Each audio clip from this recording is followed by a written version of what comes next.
Halo, Assalamualaikum warahmatullahi wabarakatuh.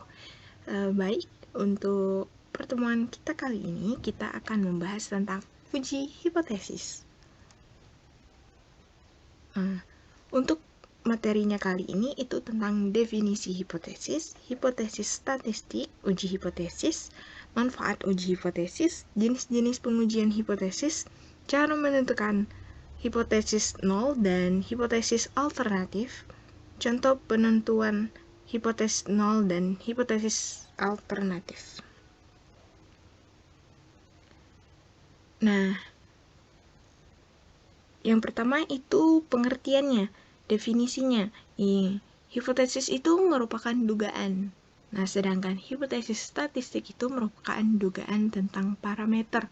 Nah, parameter di sini itu merupakan ukuran-ukuran dari populasi. Nah, untuk rata-ratanya di sini dilambangkan dengan mu dan varians dilambangkan dengan sigma kuadrat. Sedang terus proporsi populasi dilambangkan dengan P. Nah, karena hipotesis statistik merupakan dugaan, maka kita akan buktikan dengan diuji secara empiris atau berdasarkan data. Nah, pengujian dengan sampel acak terkait dengan dugaan parameter ini, populasi juga bisa disebut dengan uji hipotesis. Selanjutnya, ada manfaat uji hipotesis. Itu membantu pengambilan keputusan. Nah, di sini sudah ada contoh. Ini ada seorang calon wali kota yang ingin mengetahui daerah mana yang masih rendah mengenali dirinya. Dan ini akan melakukan pendataan. Nah, kita untuk mendatakan semuanya ini, kita gunakan saja cara yang lebih efisien untuk menghemat waktunya agar lebih cepat. Nah, caranya itu dengan mengambil sampel. Nah, lalu dari sampel tersebut kita akan hitung jumlah proporsi sampel A, B, dan C. Nah, dari cara tersebut kita bisa ketahui daerah mana yang masih rendah mengenali seorang calon wali kota tersebut. Nah, lalu calon wali kota tersebut akan menjadikan daerah yang masih rendah mengenalinya itu untuk daerah prioritas untuk kampanye tersebut.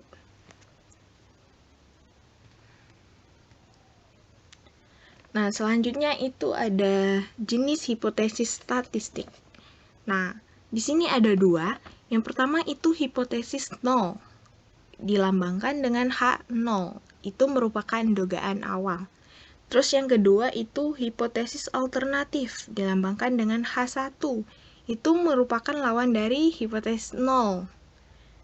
Nah, untuk hipotesis nol itu bisa kita dapatkan dari pengalaman maupun pendapat para ahli ataupun informasi lainnya. Nah, sedangkan untuk hipotesis alternatif ini, jadi pada pengujian hipotesis nol dan hipotesis alternatif ini akan kita pilih kira-kira mana dugaan yang benar.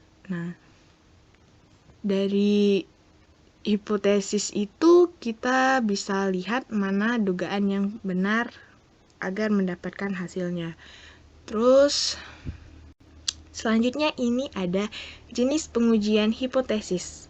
Nah, di sini ada dua cara, yaitu uji hipotesis satu arah dan uji hipotesis dua arah. Nah, di sini hipotesis nolnya itu theta lebih dari sama dengan theta 0. Terus untuk uji hipotesis sisi kanannya itu H0-nya theta kurang dari sama dengan theta 0. Terus yang untuk hipotesis dua arahnya, H0-nya itu theta sama dengan theta 0. Nah,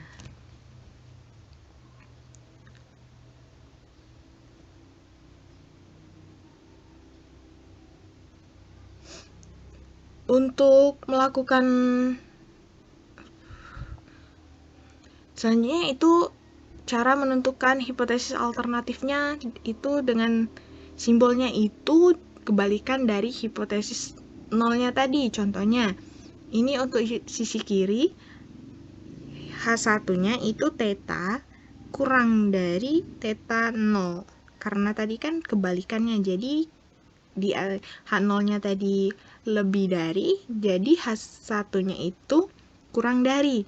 Nah, untuk sisi kanannya, H1 theta lebih dari theta 0. Untuk uji hipotesisnya dua arahnya itu, H1-nya itu theta tidak sama dengan theta 0. Nah, di bawah ini itu ada contoh kasus. Nah, misalkan memiliki sekotak susu. Apa yang menjadi hipotesis nolnya? Nah, untuk hipotesis nolnya ini, kita perlu ketahui isi susu sesuai dengan kemasan 200 mili. Nah, merupakan nilai parameternya.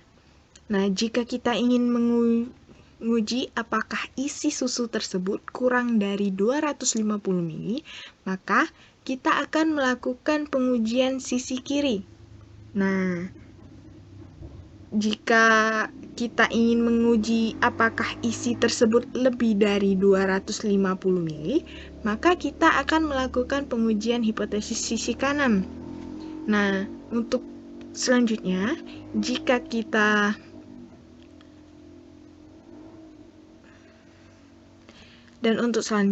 itu jika isi susu tersebut tidak sama dengan kemasan 250 mili tadi, maka kita akan melakukan pengujian hipotesis dua arah.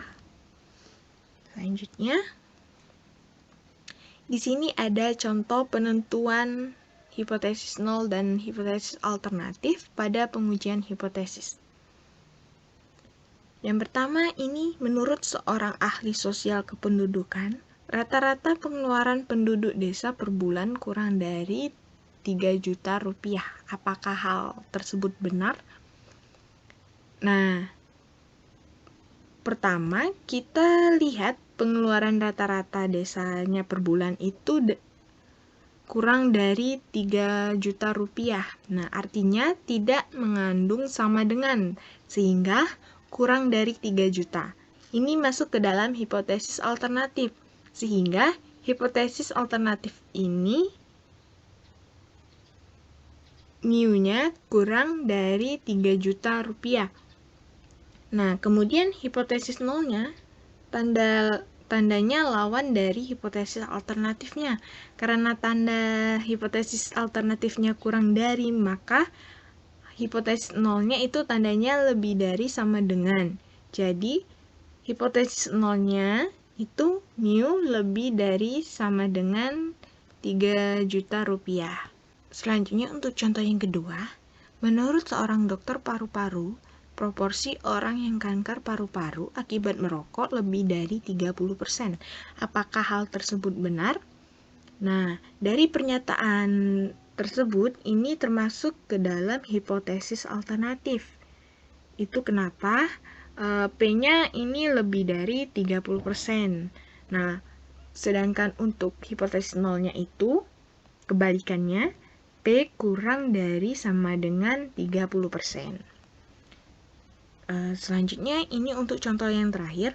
Menurut sebuah artikel, rata-rata jantung berdetak sebanyak 60 kali per menit. Apakah itu benar? Nah, karena mengandung sama dengan, nah maka pernyataan tersebut ini termasuk ke dalam hipotesis nol. Nah, untuk hipotesis nolnya ini, mu-nya sama dengan 0. Nah, sedangkan untuk hipotesis alternatifnya, itu mu-nya ya kebalikannya dari tadi, mu-nya tidak sama dengan 60. Oke, baik. Sekian penjelasan dari saya. Terima kasih. Mohon maaf jika ada salah kata dan ada kata-kata yang kurang paham. Saya akhiri. Wassalamualaikum warahmatullahi wabarakatuh.